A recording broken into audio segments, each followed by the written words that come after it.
So how do we become more resilient? That's what I want to unpack. Number one, we have to have a next play mentality. In other words, we can't let the mistake affect how we play for the remainder of the game, whatever the game might be for you. We can't dwell on what happened. We have to focus on what can happen next.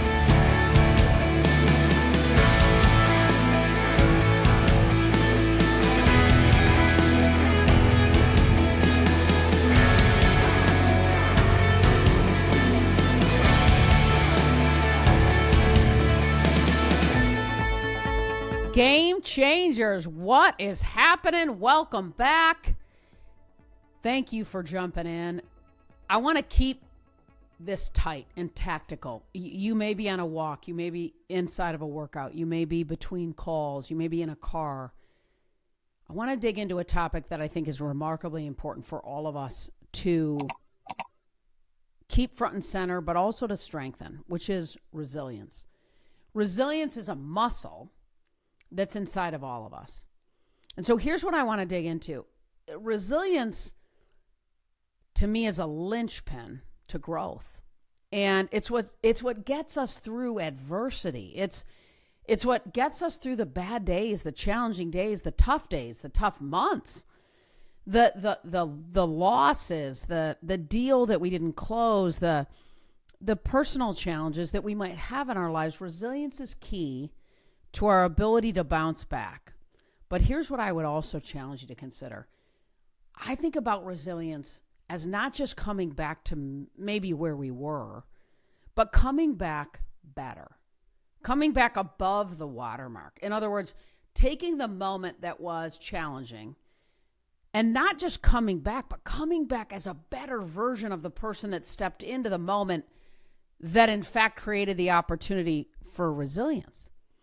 It's about bouncing back better. See, resilience is a muscle. It's a muscle that we can strengthen. It's a muscle that's inside of all of us. And here's what's cool. It's up to you to tap into it. It's up to you to strengthen it.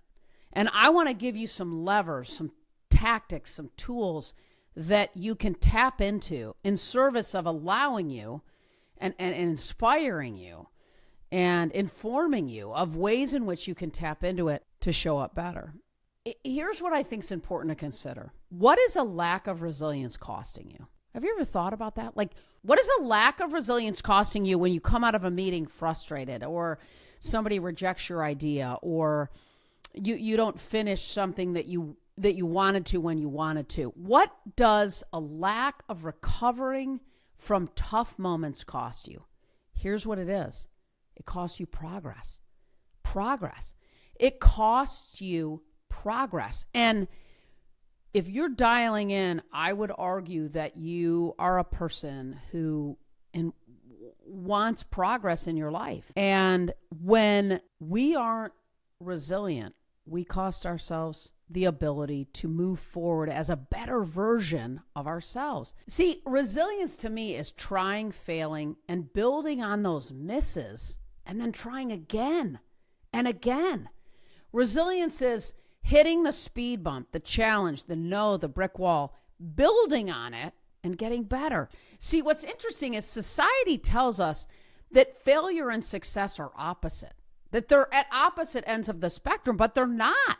Because here's why. Failure and success go hand in hand. There is nobody who's had a tremendous amount of success who hasn't had a ton of failure. The difference is the ones that we hear about, that we read about, that we see, they're the ones that have resilience. They're the ones that heard no, who had the speed bump, who struggled, who had challenges, but they recovered. So yes, the world sees the big moments, the moments of success. The world doesn't often see the failures and the challenges and the hiccups and the speed bumps and the brick walls. The difference between the ones we hear about and the ones we don't is resilience. I saw this firsthand over and over again as an agent.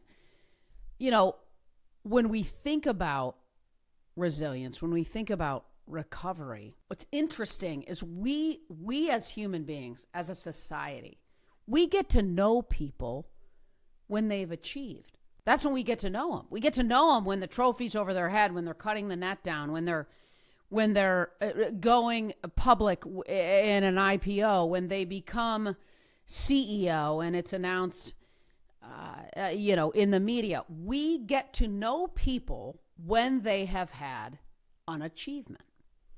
But we didn't see the grind, the failure, the challenges that got them there. And so we see these moments of kind of shiny objects, but we don't see all the grind, the failure, the challenges, and the recovery.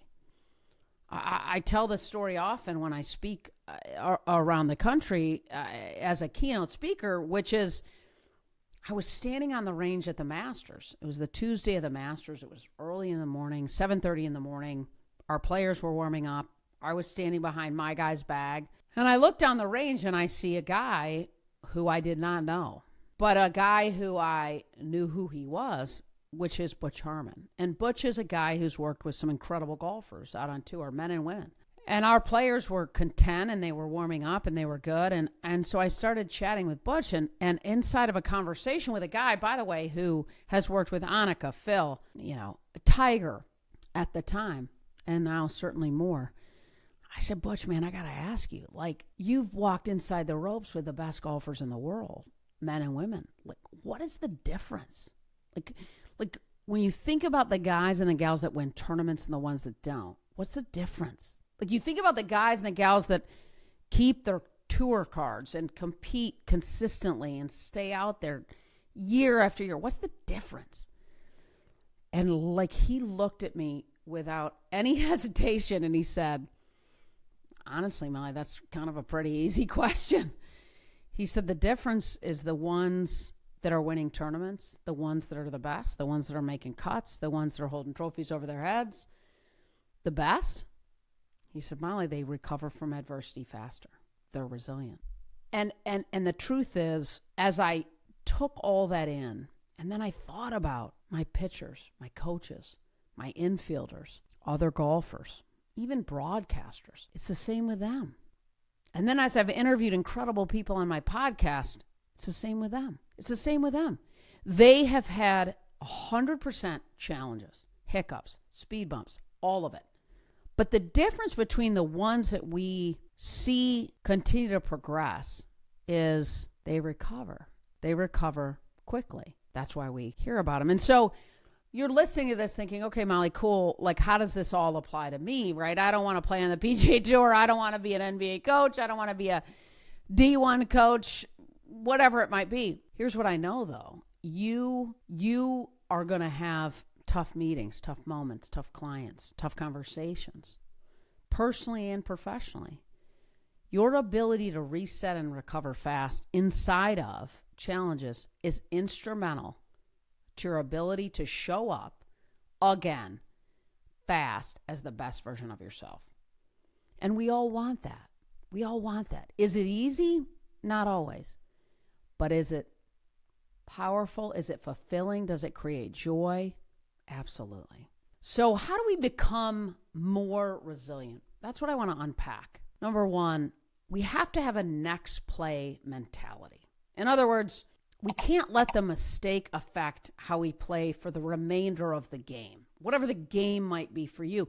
We can't dwell on what happened. We have to focus on what can happen next. When you think about the best athletes in the world, the best leaders in the world, they're gonna have moments where their stock price plummets, where a leader leaves an organization. The best ones saddle up, strap it on, lace it up, and they keep going. They have a next play mentality. And you're listening, and maybe you lose a sale. Maybe you don't get the promotion you wanted. Maybe your child doesn't get the coach, the team, whatever it might be that you wanted. We have to have the next play mentality. And some of the ways that we can do that, by the way, is having what I call a smile file. Athletes go to film in part to have a next play mentality. They go to a film to recover fast, to remind themselves that they're good at what they do and that they belong there. We need that too. we need something like that in business. I call it my smile file. And I drag and drop great notes, great nuggets, great emails, whatever, into my smile file. And I pull that up. I've got my core values, my purpose on a board in my office.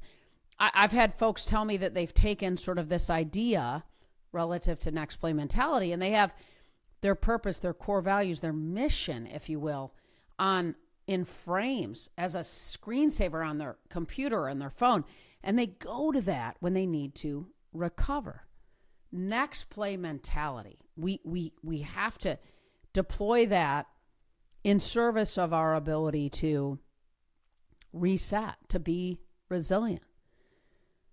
You know, I got to tell you, this reminds me a bit of something, and I don't know that we've actually shared this yet, but I have a new book coming out called Dynamic Drive.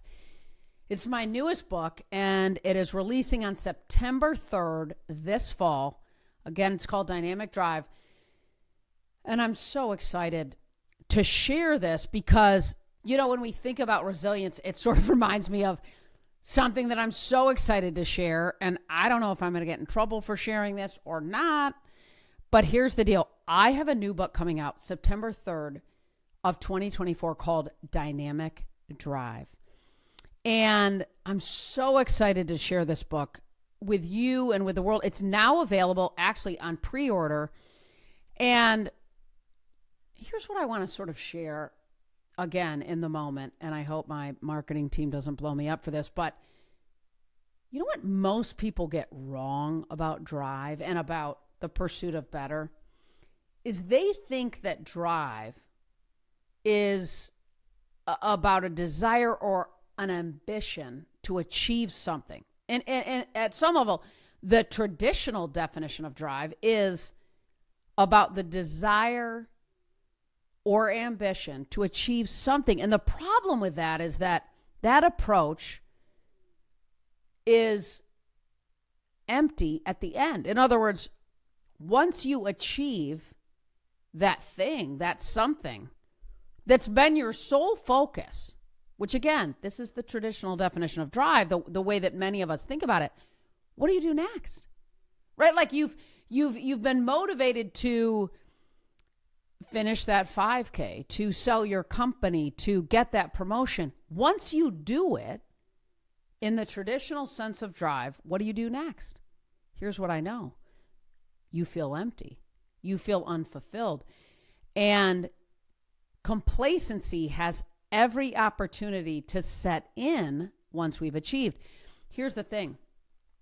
Dynamic Drive, I wrote this book because it absolutely breaks my heart to see people chase something, get there, and feel empty. And there's a better way. So Dynamic Drive, it's different. It combines the goal-directed pressing urgency of the typical definition of drive, the goal-directed pressing urgency of the typical definition of drive with the purpose-driven evolving nature. In other words, it's an inside-out approach to a better life. See, it's an approach to life without compromising what matters most to you. And yes, you will achieve 100% along the way. Every dream that you ever wanted. But you will not, with Dynamic Drive, compromise the people, the values, and your purpose and mission in life. You will not compromise that with Dynamic Drive. See, the traditional definition of drive is about running hard, chasing an outcome. It's a linear pursuit of an outcome. Dynamic Drive, it's broader than that. It's about the pursuit of better every day, anchored in what matters most to you, in the relationships, the people, the legacy you want to leave. It's an approach to life that ends and supports fulfillment, joy. It supports connection with the relationships and the people that matter most. It's a formula.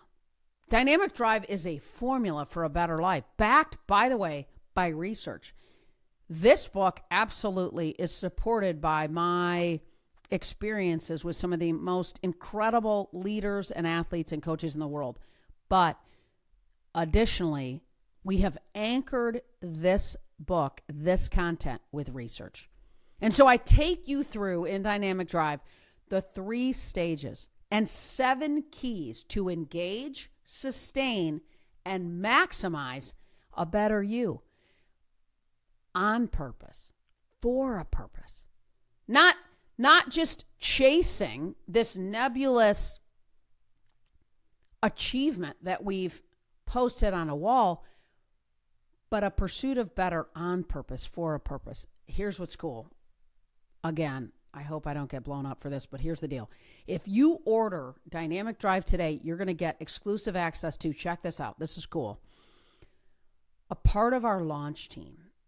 And what's cool about this is our launch team is going to have access to me sharing super special things that is only shared with our launch team. Content, ideas, thoughts, conversations, just with our launch team.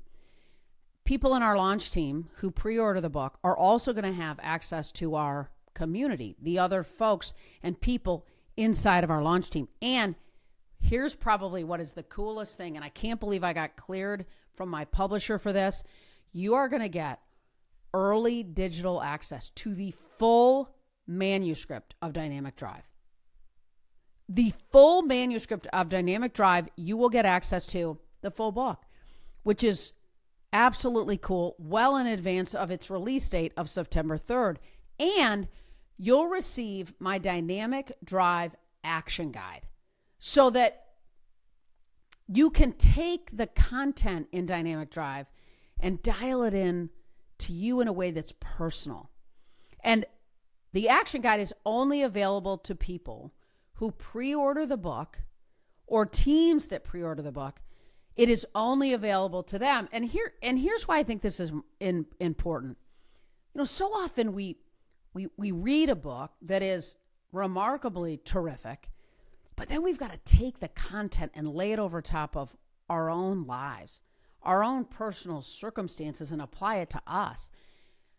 My Dynamic Drive Action Guide is a resource, a tool, a process by which you can lay it right over top of the content in the book, but personalize it to you immediately in service of making you a better leader, a better teammate, a better parent, a better wife, a better mother, a better partner, all of these things.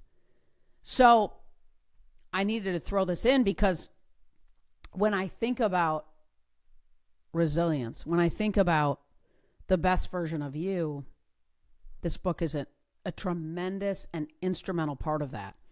So don't miss this chance to truly revolutionize your life right now.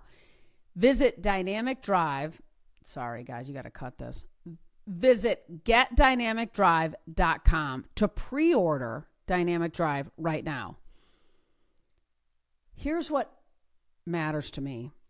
You live a life on purpose, for a purpose. Imagine a world where mindset, resilience, connection, confidence, discipline, focus, relationships, and the best version of you on your terms, with your values, with your mission, with your purpose, are all encompassing. That's what Dynamic Drive is. And if you pre-order today, you get an opportunity to tap into so many unique things that will go away, by the way. You can tap into it now if you pre-order the book, Dynamic Drive, right now. Go to getdynamicdrive.com. Okay, so where were we before I went on that tangent, which is how do we become more resilient? Number one, next play mentality. We just broke that down, which is instrumental to unlocking resilience, unlocking Dynamic Drive. Number two, here's what I think is important to remember and consider. Expect to be tested, right? When we step into pushing ourselves to become a better version of ourselves, we have to expect to be tested. I loved this. I interviewed Billy Horschel on my podcast, and Billy Horschel is a PGA Tour player. And, you know, when Tiger was out on tour more than he is now, players always love to have the opportunity to play a practice round with Tiger. And Billy was one of those guys once. And he shared this story with me, which I thought was really cool. He said, Molly, I shared with Tiger my pre-tournament routine. What do I do in advance of the tournament? And he said he shared with Tiger, I lay in bed and, on a Tuesday night, on a Monday night, and I think about the tournament and I visualize birdies and hitting the fairways and up and downs and 65s, 66s on the scorecard. And then I visualize myself on Sunday winning the golf tournament. And Tiger said to him, he goes, dude, I love it. That's cool. That's great. It's wonderful. But Tiger said to Billy, do me a favor. Visualize yourself in the rough off number one. Visualize yourself having to drain a long putt to make the cut. Visualize yourself in a trap, having to get up and down to make the cut. Visualize yourself, Tiger said to Billy, in tough moments, and visualize yourself recovering. Interesting. In other words, when we think about resilience, expect to be tested, because you will be. Expect to be tested. Number 3, remember that failure is feedback. No is just feedback. Resilience is built through action. In other words, we can't sit in a corner in our office and think our way to resilience. We have to go for more, do it, and then recognize that these moments that potentially are a little bit of a hiccup are feedback. That's all it is. Trust me, I could wallpaper my 700 square foot apartment when I was trying to get my first publishing deal for my first book with rejection letters. I didn't sign every player I went after. I didn't get a meeting with every player I was recruiting. No way. No is feedback. Failure is feedback. Resilience is key to our ability to recognize that there's going to be hiccups. Feedback, no, is in fact just that. It's an opportunity to tap into our resilience, to tap into our resilience muscle. Number 4, we have to recognize that setbacks are temporary, right? They're temporary. They aren't this finality, this full stop moment. We're going to get no. We're going to have hiccups. We're going to have people reject our ideas. We're going to have deals that we don't close. We're going to have challenges personally and professionally. They're temporary. That's what they are. And number 5, view pressure as a privilege. In other words, there is such a tremendous upside of stress. Pressure is a privilege. Billie Jean King said this. I love what she said. Pressure is a privilege.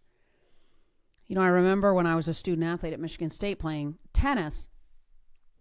It was my senior year, and I really can't explain what happened and or why it happened, but I got kind of mental at some level in the sense that I literally, physically, mentally, I couldn't serve. It was remarkably embarrassing. It was frustrating. It was all those things. And in the preseason, we were playing teams that, candidly, we should beat very easily, and my teammates were. But for whatever reason, I had gotten in my head around the pressure of my senior year, of, the last of everything, and I couldn't physically pull my arm up above my shoulder and rotate and hit a serve. And so I started literally underhand serving just in service of trying to get the point started. And what I began to have to do is reframe the moment, reframe the circumstances. That number 1, what a privilege to have an opportunity to be a D1 athlete at that level. But number 2, I had to recognize that I needed to tap into my resilience muscle. I needed to tap into my mindset. I needed to tap into the things that I knew that could help me reframe what I knew I could do, what I'd done since I was a kid.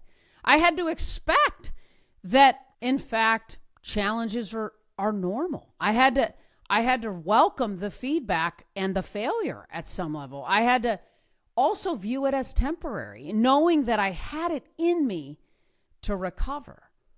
I had to recognize that the pressure that I was in fact feeling was a privilege. But then, of course, I absolutely had to put in the work. I had to put in the work to get my head right and step back up to the moments and get my serve back. And I did. Did it happen overnight? No. Did it happen? Yes. I share that only because we have lots of choices when we find ourselves in moments that are challenging. Lots of choices. And what I would argue and what I would hope you would step into is those are the moments. Those are the moments that we grow. Those are the moments we get better. Those are the moments that we send messages as a leader to being a better version of ourselves. Resilience and recovery come hand in hand. And here's what I would tell you that's really cool. When I did step back into finding my serve, I found new things. I was serving better. I was winning more points in doubles and in singles. But it was all inside of recognizing that this was an opportunity to ladder up to a better version of myself. And to recognizing, as Billie Jean says so clearly and over again, that pressure is a privilege. Most of you listening are people that want to get better, that view the ability as a human being to opt into better every day as a choice. And it's your choice. And it's only your choice. But it's a choice that you can opt into. Will it always work? No, that's okay. It's a privilege to be able to do that. So I would just, in summary, challenge you to consider, as you think about moments of resilience, recognize that it isn't just about recovering back to where you were. It's an opportunity to recover back and above the waterline that you were. But we have to opt into the next play mentality. In other words, think about an athlete or a coach when a bad call happens or a tough moment happens. Absolutely, they don't hit eject, no, and go hide under the covers. They embrace it and step back in, but they do it by sending themselves the right message that I've got to have the next play mentality. I've got to trust my preparation, trust my work ethic, trust who and how I can show up in service of the people that I want to lead, in service of the people that I want to show up better for, and in service of my mission, the legacy I want to leave. Next play mentality, number one. Number two, expect to be tested. Expect to be tested. You will be tested. The best of the best are tested. Welcome it. Expect it. Because when we expect it, it changes the way we show up in the moment. If you get in your car and drive somewhere and expect traffic and expect knuckleheads in front of you, and you expect that, you're probably going to show up a little bit better in that moment versus the person that jumps in their car and thinks they're just going to speed right in and everything's going to be seamless. Expect to be tested. Number three, failure's feedback. No is just feedback. Resilience is built through action. So when we do hear no, when we do have a tough moment, recognize it's just feedback. It's all it is. Also, number four, setbacks are temporary. They're temporary. Setbacks are temporary. They come and they go. They're an opportunity. They're a gift. They're a moment we can learn from and grow from. Number five, pressure, it's a privilege. It's a privilege. Pressure is a privilege. Pressure is a privilege because somebody, maybe it's you or someone that you work with, has said, I believe in you. You got this. You can do it. Pressure's a privilege. With more resilience, here's what I can promise you. Your best self, it's on the other side of stretching yourself. It's on the other side of continuing to improve. It's on the other side of pressing for personal development inside of you. Will you fail? Yes, expect it. Then tap into your next play mentality. The temporary nature of feedback is the mindset that we need to have inside of moments of challenges, of no. And here's what I would beg you to do. Lace it up, strap it on, and go. Resilience is a muscle that's inside of you, and it's up to you. Don't just recover back to where you were. Recover better. Thank you so much for tuning in. I'm here to serve you 24/7. Don't be shy. Hit me up with topics, thoughts, ideas. Anything is welcome. Feedback, of course, is welcome. But please push yourself. Step into challenges. Step into change. Step into the uncomfortable, because what you will find is an opportunity to strengthen your resilience muscle, which in turn allows you to continue to ladder up and improve who you already are in service of your mission, in service of your values, in service of your purpose in life. Molly Fletcher signing off. Stay bold, stay courageous, stay resilient.